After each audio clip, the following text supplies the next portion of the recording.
और जिस समय ऐसा कष्टपूर्ण बाहरी व्यवहार में महाराज जी आपका जीवन था, महाराज जी उस समय भी तो आप भजन करते थे। हाँ, तो उस समय ज्यादा करते थे। उस समय ज्यादा इसलिए करते थे, अब जैसे सुबह से हम लगे तुम्हें समझाने में, उस समय समझाने उस समय केवल भजन था, किसी से मिलना जुलना नहीं, किसी से बातचीत नहीं, रात दिन भजन था। अब तो भजन का विभाग भी हो गया कि भाई 2 घंटे एकांतिक होगा, ये होगा वो होगा। उस समय कोई विभाग नहीं था, केवल भजन था। ना भोजन की व्यवस्था है, ना रहने की व्यवस्था है, रात दिन गंगा किनारे भगवान के भजन में लगे। उस समय भगवान ने ऐसा विधान क्यों नहीं किया आपके लिए? हाँ, भगवान ने उस समय विधान इसलिए नहीं किया कि जब मटकी पक्की हो जाए और फिर पानी डालो तो पानी ठंडा करके पिला देगी, और अगर कच्ची मटकी में पानी डाल दिया तो फैल जाएगी।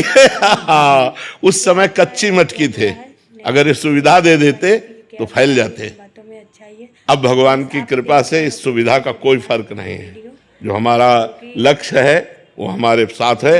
ये माया का जो प्रवाह है वो हमारे चित्त को आकर्षित नहीं कर सकता, क्योंकि इष्ट गुरु कृपा से मटकी पक्की हो गई है।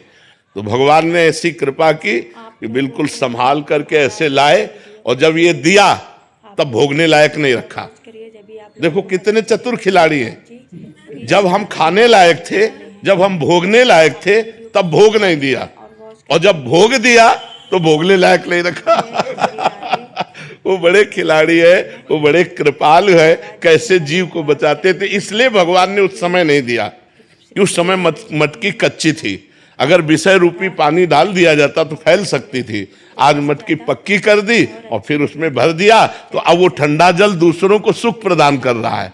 मटकी स्वयं सुरक्षित है और दूसरों की प्यास बुझा रही है। इसलिए ऐसा भगवान ने किया। पर जी आपको लगता नहीं कि अब ठीक होते, स्वस्थ होते तो हम अच्छे से? नहीं, इन इच्छाओं का सबका नाश हो जाता है। भजन का यही फल होता है। जब आनंद मिलता है, भगवदानंद, तो ये सब गंदी बातें, सब संसार के सुख, ये सब अच्छे नहीं लगते, अपने आप अच्छे नहीं लगते। नहीं तो फिर भगवदानंद का मतलब क्या रहा? जैसे भुने हुए चने को कहीं भी बो दो, कभी अंकुरण नहीं हो सकता। ऐसे ऊसर बरसई तृण नहीं जामा, संत हृदय जिम उपज न कामा। वही संत है जिसके हृदय में कोई कामना न उपजे कि आज हम ये खाएं, आज ये देखें, आज ये भोगने, ये सब इच्छा नहीं रह गई। बस निरंतर भगवान जैसे चला रहे हैं, सत्कर्म होता रहे, कोई गलती ना हमसे होने पावे, भगवान का विस्मरण ना हो। बस यही एक कामना है कि कभी भगवान को भूलूं नहीं। बिसरी हो ना बिसारी हो, यही दान मोहि देव, श्री हरिवंश के लाडिले मोहि अपने कर लियो। मैं आपको न भूलूं और प्रभु आप मुझे न भूले, मैं आपका दास हूं। इतनी बात है, और कोई इच्छा नहीं रह गई। महाराज जी जैसे आपने बोला कि कोई गलती ना हो, तो अभी भी थोड़ा भय रहता है? हाँ, भय रहता है, अब भी भय रहता है। ये तो मरने तक रहेगा। एक वैश्या थी, तो एक संत भिक्षा मांग के निकलते थे, तो उसने मनोरंजन में कहा कि बाबा तुम्हारी दाढ़ी पवित्र कि मेरे बकरे की दाढ़ी पवित्र? वो कुछ नहीं बोले। 2 साल बाद जब उस मरण सैया पर लेटे हुए थे, बोले उस वैश्या को बुलाओ। बुलाया, कहा बेटा मेरी दाढ़ी अच्छी।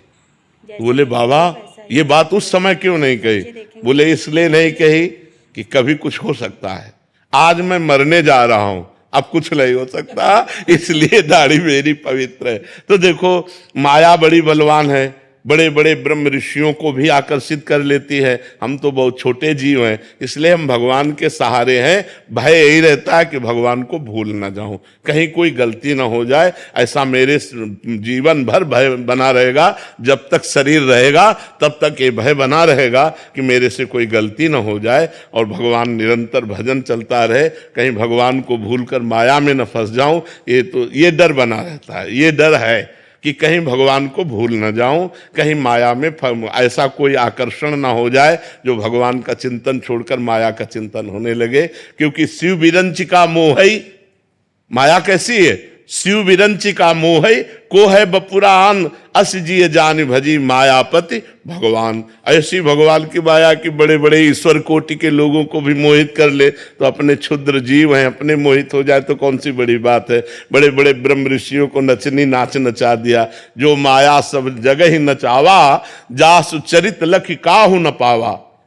तो उस माया के आगे हम ताल ठोक दे, ऐसी बात नहीं। हमको डरना पड़ेगा कि भगवान आपकी कृपा से आपकी माया कभी हमको आकर्षित न करे और हम आपके भजन करते हुए शरीर पूरा हो जाए, ये डर रहता है कि कहीं वृंदावन न छूट जाए। अब कहते वृंदावन कैसे छूट जाए? मान लो ऐसी कोई भयंकर पीड़ा हुई, बोले चलो बंबई ले चलो, यहाँ तो अस्पताल है नहीं। हे भगवान, कभी हमको धाम